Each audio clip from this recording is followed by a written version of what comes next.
cobaan terberat adalah dari keluarga aku sendiri. Aku yakin dia bisa lihat dari atas sana bahwa aku memang sungguh-sungguh, dan aku yakin kayak Insya gitu. Allah, insya Allah. Aku nggak mempermainkan. Mama lagi masak, terus aku nyamperin ke belakang, aku duduk. Terus aku kayak senyum-senyum gitu. Terus aku kayak bilang, "Ma, aku mau mualaf dong," kayak gitu. Terus dia kayak langsung berhenti masak.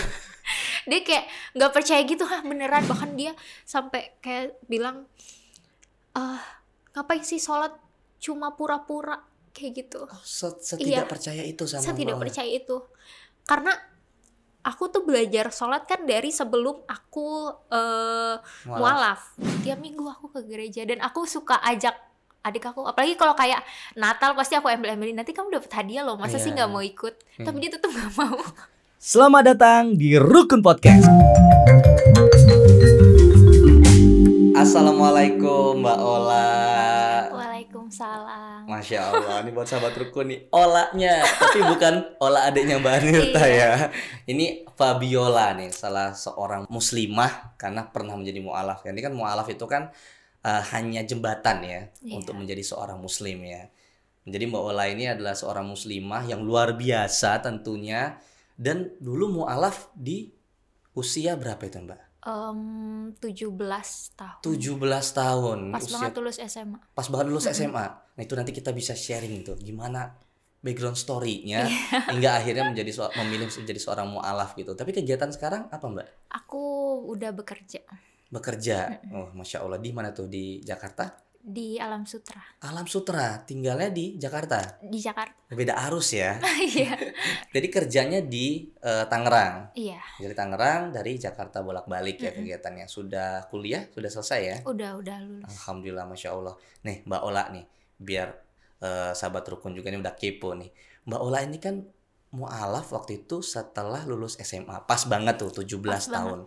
17 tahun tuh usia dimana anak-anak muda yang lagi labil mungkin ya. Iya, mungkin bener. sebagian tidak bisa kita generalisasikan kan.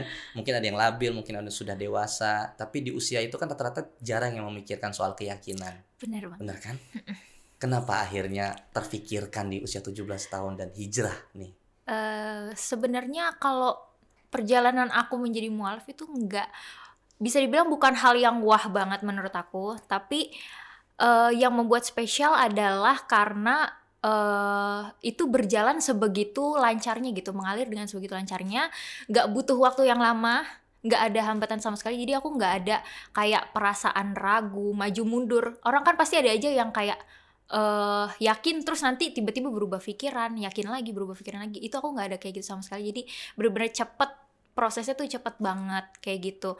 Nah untuk awalnya sendiri itu karena memang keluarga aku awalnya beda agama. Jadi papa dan mama itu beda agama. Aku tuh dulu ikut papa, dan sebenarnya mama itu nggak, kalau papa kan memang mengharuskan anak-anaknya semua ikut dia gitu, tapi kalau mama tuh nggak kayak gitu. Dia benar-benar membebaskan, kayak terserah kalian mau kepercayaannya kayak gimana gitu. Jadi nggak memaksa, nggak meminta juga, tapi memang dia sempat bertanya ke aku saat itu. Jadi posisinya mama papaku udah pisah, terus semua itu ikut ke mama.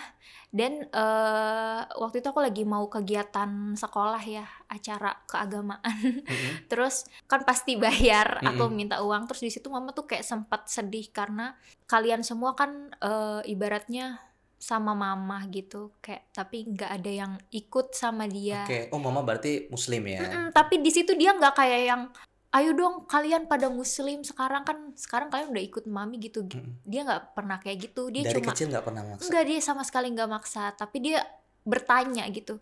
Dan di situ itu membuat aku berpikir justru, ya kan. Dan aku juga nggak langsung yang kayak, oh ya udah mama kasihan banget nih udah nangis, masa aku nggak masuk Islam gitu kan. Aku nggak sesimpel itu. Aku bahkan kayak nanya ke teman-teman aku, ke guru agama aku, karena setelah itu kan aku acara keagamaan. Iya, aku sambil cerita-cerita juga saat itu. Dan yang membuat aku yakin adalah justru ketika aku sudah berdoa. Jadi kayak aku minta petunjuk yang terbaik itu apa gitu. Iya, tiba-tiba aku yakin, kayak aku dapat pencerahan. Aku yakin aku mau mualaf. Bahkan mamaku pun kaget pas aku minta. Itu Karena benar-benar nggak pernah terfikirkan iya, nggak sama pernah si mama. terfikir karena memang mama kan nggak minta gitu. Dia waktu itu cuma bertanya aja. Jadi awalnya kayak gitu, tiba-tiba yakin sendiri. Yakin sendiri ya. Mau. Memang awalnya dari pertanyaan itu yang membuat akhirnya anak terfikirkan ya. Iya, akhirnya mikir. Dan emang dulu kecil tuh sebenarnya kita semua maunya Muslim, kita semua Oke. maunya Islam. Kita udah belajar sholat, belajar ngaji, tapi memang papa itu nggak ngasih. Bahkan nggak cuma untuk kita, untuk mama pun di rumah dia itu untuk ibadah harus sembunyi-sembunyi. Oh, mama Iya, juga ibadah mama juga. sembunyi-sembunyi. Dulu kita kalau dulu kan aku puasa ikut. Oh, iya. Oh, puasa juga ikut waktu itu. Aku ikut. Kita kalau sahur tuh diem-diem, nggak boleh berisik. Kayak keluar kamar tuh pelan-pelan. Terus kita jalan ke dapur, makan bareng-bareng gitu, kayak nggak boleh berisik. Jangan sampai papaku bangun kayak gitu. Meskipun waktu itu belum mualaf ya. Belum. Karena memang menghargai mamah juga gitu ya. Kalau temen aku pasti tahu deh. Tahu ya? Iya, karena aku puasa nggak di rumah doang. Jadi di sekolah Oh iya? aku tetap ikut puasa. Kenapa? Maksudnya mungkin satu ngikut si mamah untuk Iya. menghargai agamanya mamah.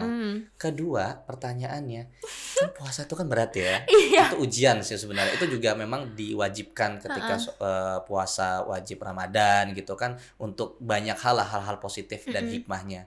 Tapi kan nggak semua orang mau tuh mau puasa tuh, Iya. apalagi non muslim waktu itu Iya, kan. betul. Aku juga bingung. Aku dulu kalau puasa aku batal, aku ngerasa aku dosa banget. Kamu basisnya puasa setengah hari kali ya? Enggak. Enggak, sehari full. Masya Allah, keren Full. sih, keren. Aku full. Senin Kamis. Senin Kamis enggak. Oh, enggak. Tapi kebetulan pas lagi mama puasa, kamu juga pengen Iya. puasa, akhirnya berpuasa. Kayak tuh. kalau Ramadan gitu kan sebulan full, aku ikut puasa. Sebenarnya kamu tuh tinggal nunggu login aja ya. Iya. Aku juga bingung. Artinya secara pengetahuan dari kecil kan, kemudian ngelihat mama kegiatan ibadahnya seperti apa, Iya. meskipun tidak ada intervensi sama sekali. Enggak ada. Maksudnya ajakan gitu, kamu masa ikut semua, ikut papa, ikut mama lah gitu. Kalau yang kayak gitu papa, kayak Oh, dia tuh oke. selalu jatuhnya kayak membandingkan dan bilang agama yang papi jalani saat ini tuh lebih baik kayak gitulah. Sedangkan mama tuh nggak pernah yang menggiring opini kita, jadi benar-benar membebaskan. Tapi waktu di masa SMA itu terfikirkan seperti itu, keganggu nggak sih waktu belajar gitu segala macam? Enggak ya. Enggak juga ya? Artinya maksudnya di umur 17 itu bisa berpikir, oh ini mama ada statement seperti ini nih gitu. Akhirnya kan tidak mungkin hanya sekedar ikut dari perkataan si mamah kan. Apa observasi yang kamu lakukan? Itu tuh waktu itu kejadiannya bener-bener pas aku udah mau lulus. Jadi nggak mengganggu apa sih kayak keseharian aku dalam pembelajaran gitu, enggak. Dan kalau untuk yakinnya sendiri karena kayak setelah aku dengar-dengar kayak gitu dan aku melihat juga memang menurut aku agama yang paling sempurna adalah Islam karena kita berdoa langsung kepada Allah sebagai Tuhan kayak Oke. gitu.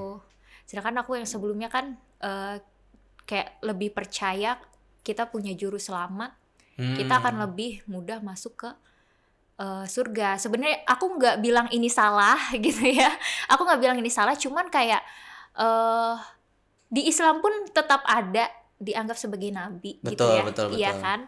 Jadi ya aku merasa yakin karena Islam lebih menjunjung tinggi ya kita percaya Tuhan adalah Allah, kita harus berdoa kepada Dia, meminta kepada Dia, apa-apa tuh kepada Allah gitu.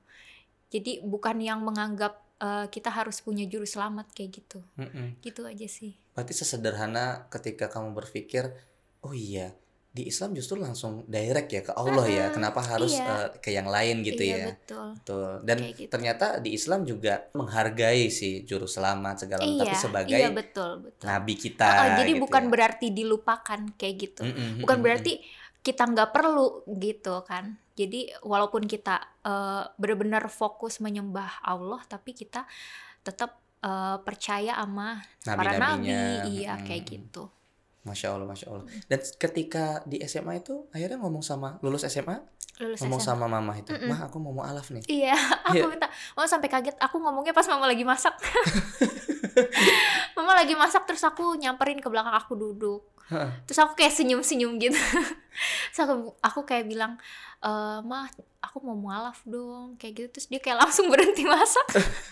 Dia kayak nggak percaya gitu, hah beneran, karena dia kan balik lagi dia nggak pernah minta, dia nggak pernah kayak Iya. memaksa gitu, dia benar-benar membebaskan, jadi dia kayak kaget juga. Dan ditanyain dong, kenapa kamu tiba-tiba ini? Iya, Terus kan, tapi dia nggak terlalu yang kayak gimana-gimana, seneng. Terus dia tuh minta ya udah mau mualaf kapan gitu. Dia tuh pengennya kayak ya udah yang deket rumah aja biar cepet. Tapi aku bilang aku nggak mau, aku maunya di Istiqlal. mau Istiqlal. Iya, terus akhirnya kita ke Istiqlal waktu itu terus ngejadwalin. Ya mungkin hikmahnya kalau di masjid kecil, kalau mualaf kan sebenarnya kan dimanapun bisa Iya, ya. Tapi dimanapun kalau bisa. ada di beberapa masjid dan terutama masjid besar memang disediakan sertifikasi ya, maksudnya untuk pemberkasan ya, Iya, betul. biar lebih mudah ya waktu itu ya. Tapi waktu itu gimana si papa? Ada pertentangan atau terima aja? Aku tahu sih pasti dia kecewa banget. Iya, nggak mungkin nggak kan, karena dari awal dia memang mau semua anaknya itu ikut dia. Dan posisinya pun aku ketika aku mualaf itu aku nggak langsung kasih tahu ke semua orang. Aku nggak langsung ngasih tahu ke papa juga. Bahkan dia taunya secara tidak langsung. Ketika lagi ada acara keluarga waktu itu, terus ada salah satu saudara papa yang nanya, aku ngasih tahu justru di situ kalau sekarang aku ikut mama, keyakinannya kayak gitu. Tadi bukan berdua ngomong gitu menjelaskan Enggak, gitu jadi ya. dia taunya dari situ dan aku tahu pasti dia kaget di situ dengernya. Terus baru setelah pulang ke rumah, dia ngajak aku ngomong. Terus kayak ya menceramahi lah ya. Iya, iya. Cuman di situ aku nggak berusaha, karena aku tahu dia pasti lagi marah gitu ke aku, jadi aku nggak berusaha untuk membenarkan diri, aku nggak berusaha untuk melawan dia, jadi aku di situ cuma kayak iya kayak gitu aja. Terus karena memang kita tinggalnya udah nggak serumah, jadi kayak ya udah lama-lama dia bisa menerima sendiri, mungkin karena memang kalau kata mama aku, dia itu memang dari dulu sudah yakin anak-anaknya akan Islam suatu saat nanti gitu. Jadi apa namanya? Aku pun baru tahu ya ketika aku udah mualaf, jadi itu nggak mempengaruhi keputusan aku. Jadi dia tuh sebenarnya udah tahu, makanya dia nggak terlalu yang gimana-gimana ke anaknya. Nggak yang sebegitu perhatiannya. Karena kadang aku juga suka iri kalau lihat orang-orang yang kayak diperhatiin banget sama ayahnya, kayak biasanya kan kalau perempuan kan lebih dekat sama ayah ya. Kayak suka lewat banyak video-video sedih tentang ayah. Kayak kok aku nggak pernah ngalamin gitu. Karena dia memang ya udah nggak terlalu memperhatikan anak-anaknya kayak gitu. Karena mungkin tipikalnya pekerja keras. Bisa jadi. Maksudnya Dan, dia bekerja fokus. Tapi gitu. mama aku pun pernah nanya ke dia, kenapa sih kamu nggak pernah merhatiin anak-anak kamu? Dia anak kamu loh gitu. Tapi jawaban dia adalah ya buat apa, nanti juga mereka kalau udah gede pada Islam. Kayak gitu. Jadi di situ pun ketika aku tahu, aku jadi mikir ya terus kenapa dulu dia minta kita semua untuk ikut dia kalau pemikiran dia seperti itu. Iya. Kayak gitu sih. Maksudnya dari awal pun sudah tidak yakin ya. Sudah tidak yakin, jadi ya udah lama-lama pun dia menerima sendiri kayak gitu. Memang mungkin sudah dari hidayahnya dari Allah, tapi memang secara ayah sendiri sih, papa sendiri kan memang sebenarnya sih sudah tahu nih arahnya akan kemana, semua akan Islam pada waktunya ya. Masya Allah. Nah, kamu tuh berapa bersaudara? Aku 4. 4 bersaudara. 4 bersaudara ini kamu sendiri yang Muslim? Saat ini udah 3. 3? 3. Adik-adik aku udah, kakak doang yang belum. Jadi Mbak Ola 2 adiknya itu iya, 2 mualaf juga akhirnya. Kalau yang kecil tuh dia memang dari kayak aku waktu kecil aja, aku maunya Muslim, sama dia juga mau Muslim. Tapi memang di kartu keluarga itu masih Kristen dan belum bisa dipindahkan ke Muslim karena dia belum belum bisa bikin sertifikat untuk perpindahan agama kan. Jadi pengurusan pemberkasannya belum bisa, karena dia masih kecil. Gitu. Jadi kalau secara data sih dia masih Kristen, tapi kalau untuk agama yang saat ini dia jalani, dia sholat. Kayak gitu, dia Muslim. Ya karena kan berkeyakinan itu kan tidak perlu identitas di atas kertas ya, tapi memang secara kita bermasyarakat diperlukan ya, ya hal-hal yang bentuk formal gitu. Masya Allah, itu masa kecil banget ya. Justru itu sesudah Mbak Ola mualaf atau sebelum adik-adik? Kalau yang cewek setelah. Tapi kalau yang cowok memang dari awal dia maunya Muslim dan diperbolehkan. Iya gitu. Dulu zaman aku masih Kristen tuh aku sering ajak dia ke gereja. Kamu tuh dulu rajin gak sih sebenarnya? Aku rajin banget. Serius? Iya serius, aku sampai SMP itu masih bareng adiknya papaku tiap minggu. Kita dijemput ke rumah, bareng-bareng kita ke gereja. Setelah lulus SMA aku sendiri karena aku misah ke Jakarta. Iya. Tiap minggu aku ke gereja dan aku suka ajak adik aku. Apalagi kalau kayak Natal pasti aku embel-embelin, nanti kamu dapat hadiah loh, masa sih nggak mau ikut? Tapi dia tetap nggak mau. Aku nggak ngerti kenapa dia nggak mau. Itu hidayah duluan ya? Iya, Ya, dia Masya bilang, Allah ya. aku kan Islam, masa aku ke gereja? Itu usia berapa? Masih kecil banget. Dia dari kecil udah kayak gitu, nggak pernah mau diajak gereja. Masya Allah, teguh ya dari Iya. awalnya. Terus yang kedua, ini perempuan juga? Perempuan juga. Oke, ikut. Akhirnya ketika Mbak Ola mualaf, apa yang menjadi latar belakang akhirnya Ade juga ikutan? Dia malah udah dibaptis, kalau aku kan belum dulu. Oh Kalau gitu. adik aku malah dia udah dibaptis. Mm-mm. Dia yakin sendiri juga, nggak aku ajak. Mm-mm. Ya mungkin aku menceritakan lah. Mm-mm. Maksudnya ada informasi nih kakak sudah Karena pindah memang nih aku deket keyakinannya. banget kan sama dia, jadi kayak aku menceritakan pengalaman aku. Mm-mm. Terus dia pun sempat kayak nemenin mama waktu itu ke KUA waktu ngurus data kan. Oh, Oke. Terus kayak di situ dia ketemu salah satu pemuka agama ya. Terus dia kayak dijelaskan gitulah. Aku nggak tahu yang diomongin apa karena dia nggak cerita detail. Tapi setelah itu dia kayak mencari tahu. Terus dia jadi yakin mau muslim gitu. Adanya Mbak Ola itu mualaf usia berapa? Dia belum lama ini. Oh belum lama ini. Sekarang usia berapa? Dia beda 2 tahun sama aku. Udah 2 tahun. Kamu 21 ya?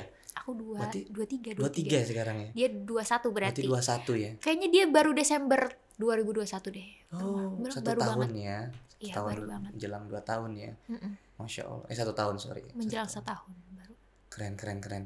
Artinya memang dari orang tua sebenarnya, dari khususnya si mama yang memang menjadi seorang muslim itu Iya. tidak sama sekali ada intervensi, tidak ada Enggak, dia tekanan nggak segala memaksa. macam. Iya, nggak Tapi neken justru sama sekali. anak-anaknya gitu ya, Iya. yang berpikir sendiri, Kita berpikir sendiri dan yakin sendiri. yakin sendiri. Bahkan si papa pun sudah yakin sebelum kalian Iya. sudah dewasa ya. Apa yang membuat yakin banget sama Islam selain masalah ketuhanan tadi, masalah ketauhidan? Maksudnya kan kalau misalnya Islam itu kan ketika Mbak Ola melihat dari sisi luar kan itu kan lebih masalah keyakinan ya. Artinya bicara soal dasar tauhid gitu kan. Iya. Tapi kan setelah itu kan Islam itu kan ada aturan yang harus Iya. diikutin, ada ibadah yang harus diwajibkan, ada sunnah, ada mubah gitu kan, ada yang haram. Iya benar. Mbak Ola sendiri gimana itu melihat itu? Kalau sebenarnya kalau untuk membiasakan itu kan mm-mm. sebenarnya kan emang aku udah dari dulu ya. Hmm. Bareng mama. Cuman kalau untuk yakin sendiri, kayak setelah aku mualaf, aku justru makin lama malah makin yakin. Kayak gitu. Jadi saat itu aku udah ngerasa yakin banget kalau aku mau mualaf. Terus aku merasa makin yakin lagi setelah aku menjalaninya. Karena aku benar-benar merasakan Allah itu ada bersama aku. Kayak gitu loh. Jadi padahal dulu tuh aku, kalau mama aku bilang, aku nggak pernah nangis sama sekali. Jadi dari kecil tuh, biasa kan anak kecil rewel ya, mau ini nangis, mau itu nangis. Aku nggak pernah nangis. Dia bilang dia sampai bingung nih anak kenapa sih nggak pernah nangis kayak Dewasa gitu. banget kayaknya Iya, ya. iya susah banget buat nangis. Tapi giliran pas udah gede tuh aku tiap ada masalah dikit aku nangis. Selamat Iya. datang di dunia asli kan gitu ya, realita ya. Iya, jadi tiap ada stres, aku ada masalah, itu aku pasti yang aku lakukan adalah aku sholat. Untuk menenangkan diri gitu, aku sholat, terus aku nangis. Aku sekarang tuh cerita apapun, tiap aku ada yang masalah, aku bingung mau cerita ke siapa, aku pasti cerita ke Allah. Aku nangis, cerita, dan aku merasakan banget Allah tuh benar-benar ada untuk aku. Dia benar-benar gak tidur, dia selalu mendengar aku. Jadi makin lama aku makin yakin karena memang aku merasakan Allah itu keberadaannya dekat dengan aku, kayak gitu. Jadi kamu apapun masalah itu sharing aja sama Allah ya. Iya, aku sharing. Walaupun mungkin kadang memang yang diberikan Allah itu bukan yang aku inginkan. Artinya tidak semua doa atau Iya, curhatan kamu tidak. itu ada impact yang langsung sesuai dengan keinginan ya. Iya, tapi biasanya setelah itu nggak lama tuh aku kayak menyadari, oh ternyata ini jawabannya dari Allah. Yang kemarin itu yang aku inginkan, ternyata memang bukan yang aku butuhkan. Dan sekarang yang Allah kasih ke aku itu yang benar-benar aku butuhkan. Dan aku ngerasa kayak, aku mendapatkan suatu yang bagus gitu. Jadi walaupun aku nggak dapat yang aku inginkan, aku dapat yang lebih bagus lagi. Kayak gitu. Nah makanya kadang tuh aku suka bingung sama orang-orang yang berpikir kayak, apaan sih, gue udah doa tapi gue nggak dikasih apa yang gue mau. Ya. Itu Iya maksudnya kan? pertanyaan yang sangat umum itu Iya, kan. itu sering banget kayak gitu. Sampai akhirnya udahlah gue nggak perlu sholat lagi. Kayak gitu kan. Setelah aku menjalani, kalian itu pasti akan sadar yang dikasih Allah itu yang kalian butuhkan, bukan yang kalian inginkan. Karena yang kalian inginkan itu belum tentu itu memang akan bagus untuk kedepannya. Siapa tahu itu akan memberikan efek buruk. Karena kita kan pasti nggak mikir kan, kita cuma kayak mikir saat ini maunya kayak gini, maunya kayak gitu. Tapi karena kan kita kan memandang mungkin memandang di depan mata aja, kita nggak tahu impact selanjutnya seperti benar apa kan. ya. Tapi Allah kan pasti tahu. Betul, jadi jangan terlalu menyesali, sedih, marah ketika yang kita pengenkan nggak dikasih gitu. Tapi lihat aja ke depannya, Allah tuh nyiapin apa sih? Kok yang aku mau kemarin nggak dikasih? Oh ternyata nanti disiapin pasti yang lebih baik lagi. Dan aku selalu merasakan itu sejauh ini. Jadi aku merasa semakin yakin dan aku bersyukur banget aku menjadi muslim sekarang kayak gitu. Gitu. Tapi sulit loh untuk istiqomah ya. Maksudnya membangun mindset bahwasanya ini memang sudah Allah atur. Pernah nggak berada di titik terberat nih ujiannya nih, udah menjadi seorang mualaf, berat, ini berat banget ya Allah. Tapi bahkan sampai ngadu pun sama Allah tuh kayaknya ya Allah berat banget sih. Pernah banget. Itu posisinya pas banget aku baru mualaf. Oh justru mungkin pas baru mualaf. Iya. Mungkin Allah juga nguji dulu kamu sungguh-sungguh apa enggak gitu kali ya. Ah iya. Iya kan. Emang sesungguh-sungguhnya tuh gimana itu? Jadi ketika aku mualaf tadi kan aku nggak langsung kasih tahu ke semua orang. Aku nggak langsung bilang, tapi aku simpan dulu untuk keluarga inti. Setelah itu baru ke keluarga yang lain, baru ke sahabat-sahabat dekat, bahkan ke pacar aku saat itu aku nggak ngasih tahu. Aku baru ngasih taunya belakangan ke dia, ke papa juga nggak ngasih tahu, dia baru tahu dari acara keluarga. Jadi menjadi mualaf itu adalah suatu keputusan terbesar dalam hidup aku gitu ya. Dan di saat itu aku berharap aku akan dikuatkan oleh keluarga aku. Oke. Kayak gitu kan. Tapi justru cobaan terberat adalah dari keluarga aku sendiri. Karena tidak ngedukung. Bukan gak ngedukung, jadi aku jadi sedih. Jadi pas aku baru mualaf itu, kalau mama pasti welcome banget kan, karena dia seneng dong anaknya akhirnya ada yang ikut dia. Tapi aku nggak akan sebutkan ini salah satu anggota keluarga aku tapi siapa. Tapi yang jelas sebenarnya dia muslim juga. Dia tuh kayak menganggap aku mempermainkan agama. Justru keluarga kamu muslim, justru yang mempertanyakan gitu. Kan aku takut pikiran ini akan datang dari orang-orang sekitar, entah teman atau apa gitu ya. Tapi ini justru aku terima dari keluarga aku sendiri. Sedih banget.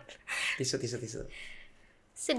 Masih sedih banget sih kalau diinget-inget sampai sekarang. Dan yang membuat aku makin sedih adalah aku belum sempat kasih tahu ke orang ini kalau aku tuh beneran yakin dan serius dengan agama aku kayak gitu. Sekarang orangnya udah nggak ada. Jadi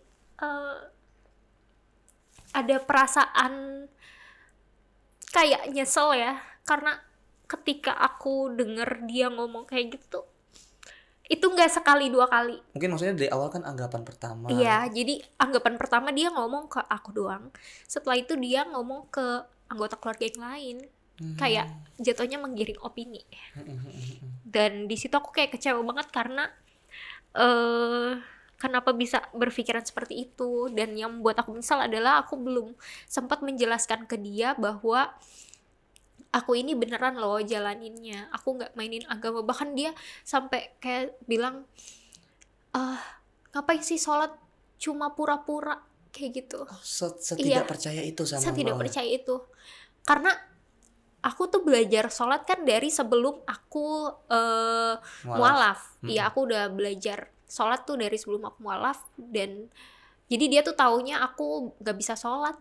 Buat apa kamu sholat kalau nggak bisa sholat? Sholat bukan buat mainan, dia bilang kayak gitu. Tapi kan justru hijrahnya orang kan berbeda-beda ya. Dan yang membuat aku sedih adalah karena aku ya tadi aku belum jelasin ke dia.